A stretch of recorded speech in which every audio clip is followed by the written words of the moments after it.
Today on the program, we're excited to explore the works of young creative Nigerians. And finding her footing squarely in that category is the creative director of Brains and Machines Fashion Lab. I have with me today Sharon Unoma Olo. Welcome to the program. Thank you so much. Lovely to have you. And I'm very intrigued that you got your start in this industry in modeling. So just walk us through your evolution from being a model to becoming a fashion designer. And how do you feel that starting out as a model has influenced the way that you design? Actually, back then in school, it started all back then in school. When I've been this kind of passionate person for modeling. I love, my passion is to model then. So I started off like, I participated a lot in beauty pageants, which I won Miss Uni Abuja, 2007. Then I contested for Miss Valentine, Nigeria. I came top 5. That was 2007 as well. So I contested for Miss Abuja as well. That's 2008, 2007, thereabouts. I came top 5. I represented my school, Uni Abuja, in Miss University Nigeria, which I came top 5. Very extensive modeling. You know, so from there I entered into modeling. They call me in different shows. I would leave my school to Port Harcourt, Lagos. I've modeled with Bobo Ogushi. I've modeled with Modella, Debbie Stitches, and a host of them. So on those runway stage those days, I used to think, like, I used to aspire wearing those beautiful regalia. I used to aspire, oh, when will I become my own, you know, because then I used to design my own dinner gown. I would cut up mirror like that. After they sew my dinner gown, I'll cut up mirror and place it, design it, so that when I'm, you know, walking on the aisle, the lights will be, you know, reflecting the mirror and all that. It's all the audience, they will be wowed. Like, I like being exceptional. I like being unique during those days in beauty pageant. So I started modeling as well. I go to different states to model, you know. So I began to say, how do I really, you know, become my own designer, create my own styles, because I'm this fashionable. I'm this kind of person that I really love fashion a lot. So I think it all started when I calling things that be not as though they were. So I began to aspire. Before you know it, I started, you know, after my NYSC 2013. So I just take the bull by the horn. I went to a fashion school. I trained just 6 months. Wow. I trained 6 months. A friend of mine, actually a family friend, just loaned me money to start up my own outfit. And this is where we are today. Olo is part of a wave of young designers who are redefining contemporary fashion. Capturing attention with her fresh designs, she creatively blends traditional and modern fashion, coupling conservative and bold ideas in her designs for an outstanding finish. And I love the way, you know, you said that, taking the bull by the horns, you knew that after your days of modeling, fashion design was something you wanted to pursue, and you went out and you did it. And I see a lot of young people with that confidence and their ambition, going out to learn sewing, tailoring, design, and now because of that, fashion is becoming a rapidly populated field. So how is Brains and Machines Fashion Lab standing out among the crowd? Wow, I think it's just the ability to pay good attention to the details on the fabrics. Okay. To be able to create a very unique style out of it. For example, just like this ones, this is Ankara, our local indigenous fabrics. You can see there's a pattern here. There's a pattern there, all around. So when you're cutting, this is the detail of the fabric. So you can either, okay, it depends on the style you're making. You can either decide to, like, okay, cut out all these patterns around. Okay. So after sewing, you just use it and place and, you know, design it in such a way that it will come out creative. Olo's ability to create designs that have an identity, that speak vividly of her roots, is quite impressive, reflecting the dynamic diversity of Nigeria in her styles. Through her innovative and creative fashion ideas, she has modernized and taken indigenous styles beyond the shores of the country with huge success. Nigeria is a fashion powerhouse, not just in Africa, but globally. So how do you think that the work that you do here is helping to put Nigeria and Africa on the international fashion map? I think it's like creating a very wearable outfit that could be acceptable in and out of the globe. You understand? So just creating a very fashionable or wearable outfit that could be acceptable. About that? Because I feel like that's still a concept that a lot of designers are trying to work their way around.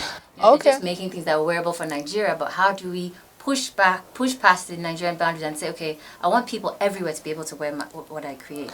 Yeah, by let's say combining our local indigenous Ankara with the Western fabrics together to create a very nice wearable outfit in and out of season, because you have to create based on the season, because since it's not only in Nigeria, you want to make your market open. So if you want your design to be acceptable in across the globe, you have to consider the weather, their weather over there. So you have to create something that is wearable in and out of season, both home and abroad. Okay. And you're already pushing past the Nigerian boundaries. You've showcased your work outside of Nigeria. So tell us about that experience.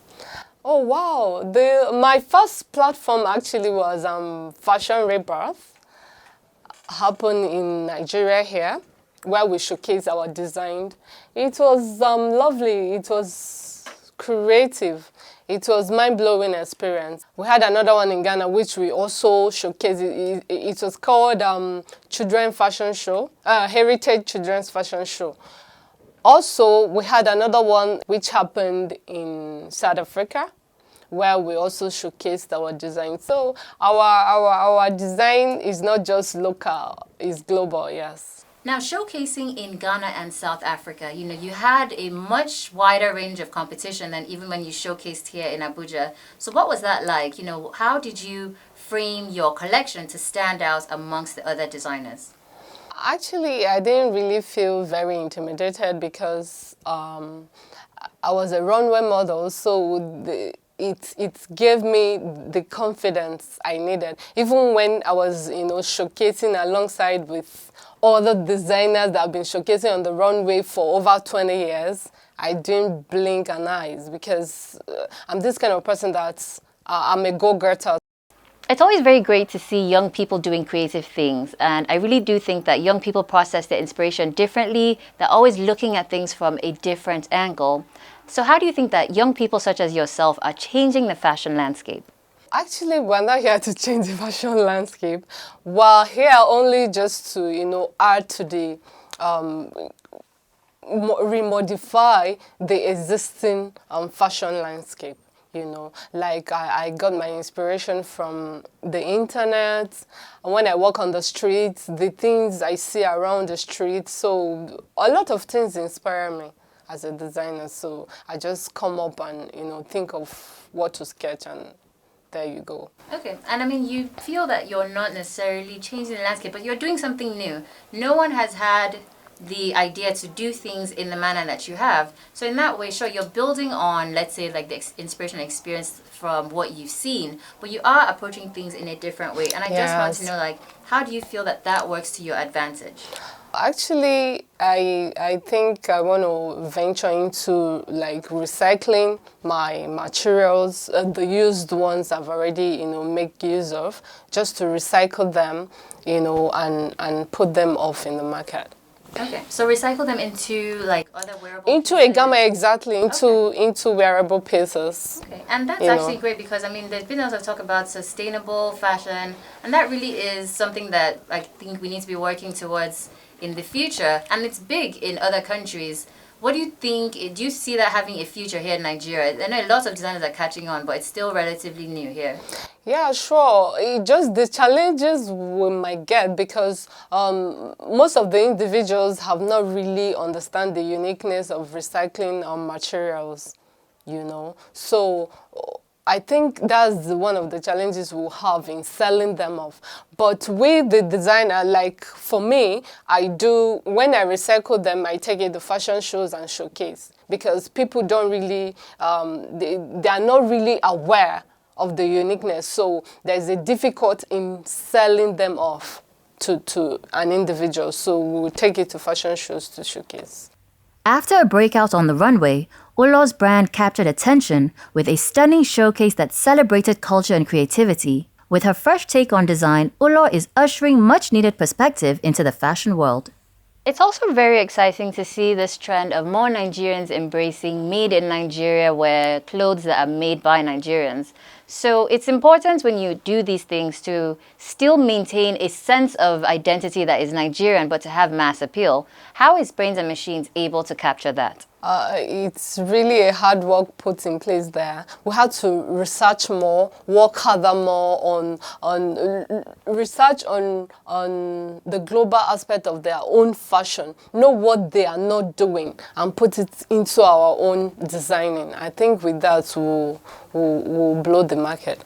And do you think quality is an issue? Do you think Nigerians are scared to buy ready-made items made in Nigeria because they're worried about quality? What do you think they are scared of?